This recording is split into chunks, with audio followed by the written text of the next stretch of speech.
Hai teman-teman, selamat datang di channel artikel YouTube. Channel pertama cerita Kenshin. Kali ini admin upload lagi ya. Terima kasih.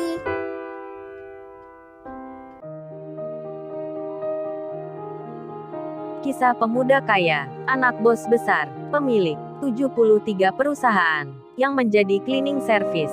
Episode 267. Kenshin, yang baru saja mendapat kabar tentang hal yang tak disangkanya. Ternyata Iwan temannya, mempunyai golongan darah, yang saat ini dicarinya. Kenshin pun dengan cepat-cepat meninggalkan tempat itu. Sementara, wanita yang bernama Lisa, yang tadi mengatakan hal yang tak sebenarnya, ia kini ditanya teman kerjanya.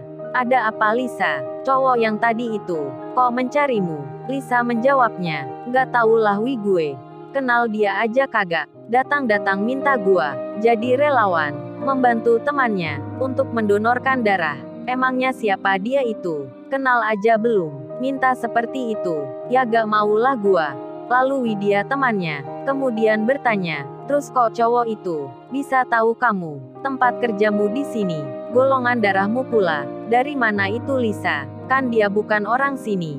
Lisa pun menjawabnya, yaitu Widya. Gue juga heran nih. Katanya dia tadi dapat info perusahaan. Perusahaan mana itu? Kayak orang penting aja lagaknya. Paling dapat tahu dari karyawan di sini yang jadi temannya. Soalnya kan 3 bulan lalu kita semua cek darah bersama. Nah itu gue curiga dari situ. Makanya gue bohongin aja sekalian. Si Widya pun menyahutnya, iya benar itu Lisa. Aku baru ingat 3 bulan lalu kalau kita pernah check up bersama. Kemudian setelah itu, setelah mereka melakukan pembicaraan, mereka pun kini melanjutkan akan pekerjaannya. Kenshin, yang dalam perjalanan, ia melihat tanda di mobilnya. Bahan bakarnya mulai menipis. Namun karena saat ini, begitu tergesa-gesa, ingin cepat sampai tujuan, Kenshin itu tak mampir untuk mengisi apa yang sedang dibutuhkan mobilnya. Ia melaju dengan cepat, karena tak sabar, ingin segera bertemu Iwan. Iwan sendiri, yang kerja saat ini.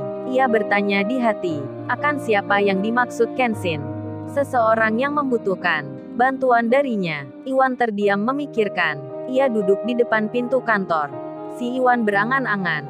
Ia menerka-nerka tentang orang yang dimaksud temannya. Apakah itu adiknya, atau ayah dan mamanya, atau jangan-jangan kauri ceweknya? Si Iwan berpikir seperti melamun. Tangannya sambil memegang alat kebersihan.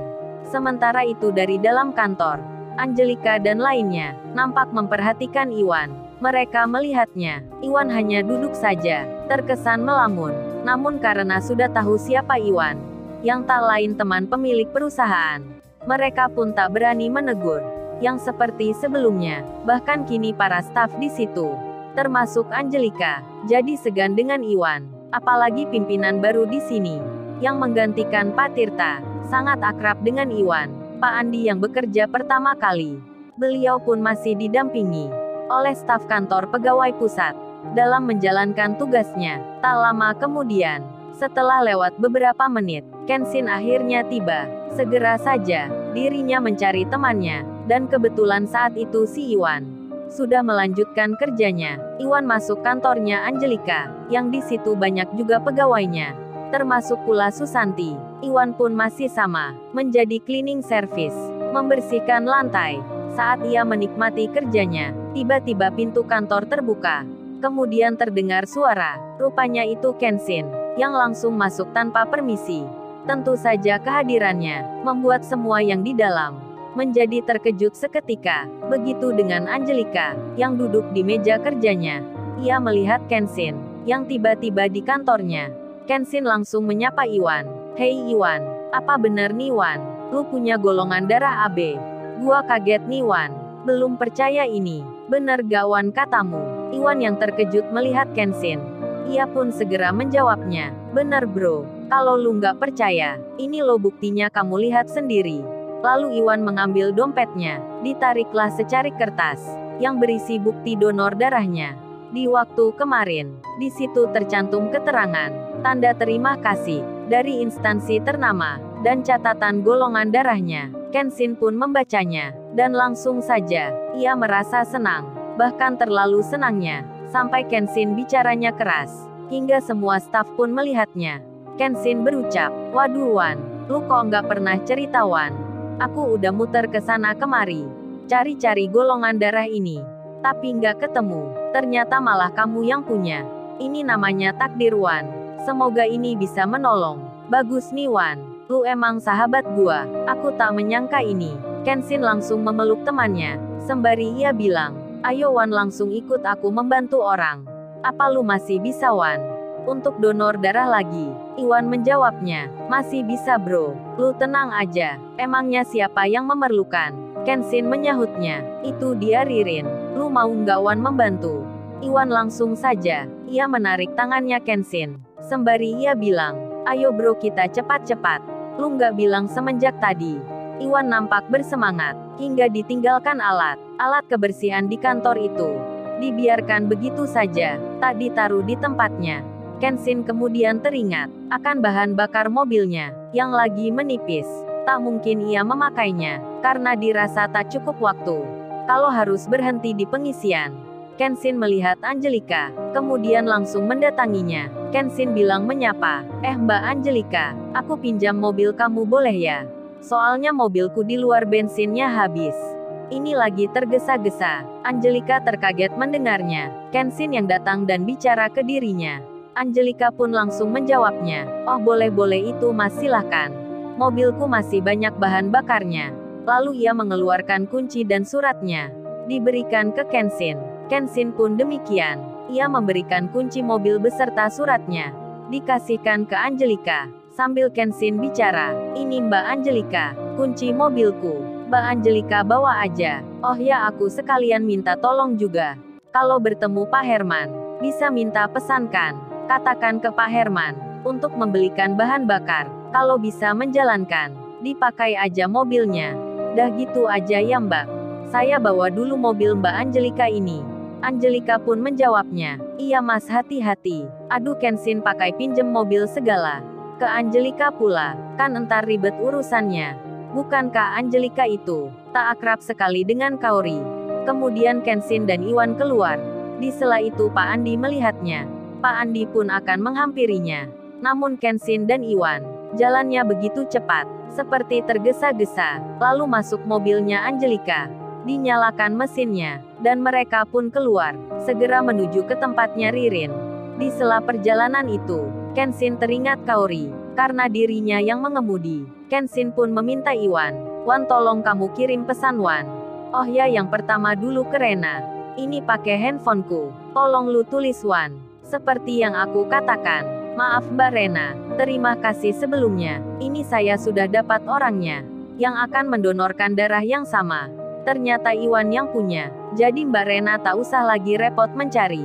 Terima kasih ya." Si Iwan pun menulis seperti apa yang disebutkan Kenshin. Kemudian Kenshin bilang lagi, "Oh ya, satunya Wan, kirim pesan ke Kaori juga. Entar dia malah mencari-cari. Lu tulis aja Wan. Kaori aku udah dapat orangnya, yang akan donorkan darahnya. Kamu abaikan aja pesanku tadi." Jadi itu Wan garis besarnya. Iwan pun menulisnya, namun kali ini sangat beda dari sebelumnya, karena Kaori yang sudah jadi ceweknya Kenshin. Si Iwan pun menulis dengan kata yang lain, tak sama dengan yang disebut temannya. Si Iwan pun mengetik dengan memakai handphonenya Kenshin. "Hei sayangku, my lovely, ini aku udah dapat pendonor darahnya. Jadi sayangku Kaori, kamu jangan repot mencari hal itu. Aku cowok kamu, sayang kamu banget, Muwach." Waduh, Iwan itu memberikan tulisan yang bernada ciuman, yang artinya salam kecupan jarak jauh. Pesan pun dikirimkan. Kenshin tak mengetahui, ia masih mengemudi mobil itu. Lalu Kaori menerimanya. Dibacanya SMS Kenshin, yang nampak aneh sekali. Banyak kata sayangnya, perhatiannya berlebih, pakai ungkapan yang seperti kecupan pula. Kaori merasa aneh sekali, karena Kenshin tak pernah menulis seperti ini. Namun raut wajahnya nampak senang sekali, hingga Kaori memastikan kalau itu benar Kenshin. Ia pun membalasnya dengan menelpon langsung. Iwan yang melihatnya, handphone Kenshin yang dipegangnya sedang ditelepon Kaori. Ia memberikan ke temannya, sembari Iwan bilang, Bro, Kaori telepon nih bro. Lu angkat dulu bro. Gak enak kalau aku yang menjawabnya. Kenshin menerimanya. Lalu ia bilang, Kaori, aku lagi mengemudi di jalan nih. Entar telepon lagi ya. Kaori menjawabnya, oh kamu lagi di jalan ya? Maafin deh kalau gitu. Entar aja aku sambung lagi. Jadinya, Kaori pun merasa, tulisan Kenshin ini, memang benar darinya. Saat itu Iwan tersenyum di hati. Dan Kaori tak mengetahui, akan siapa sebenarnya, yang menulis ungkapan itu. Kaori hanya merasa yakin, itu benar dari Kenshin. Kenshin pun kini, akhirnya sudah mendekat, dengan rumah sakit, di mana Ririn dirawat. Tak berselang kemudian, mereka pun tiba, di tempat tujuan. Kenshin dan Iwan keluar, langsung saja mereka berjalan, dengan cepat-cepat, menuju ke kamarnya Ririn. Lalu, bagaimana kisah selanjutnya? Subscribe channel ini, untuk episode berikutnya. Terima kasih. Jangan lupa ya guys, untuk kelanjutan ceritanya ada di channel Artikel YouTube. Jangan lupa subscribe ya guys, dan tekan notifikasinya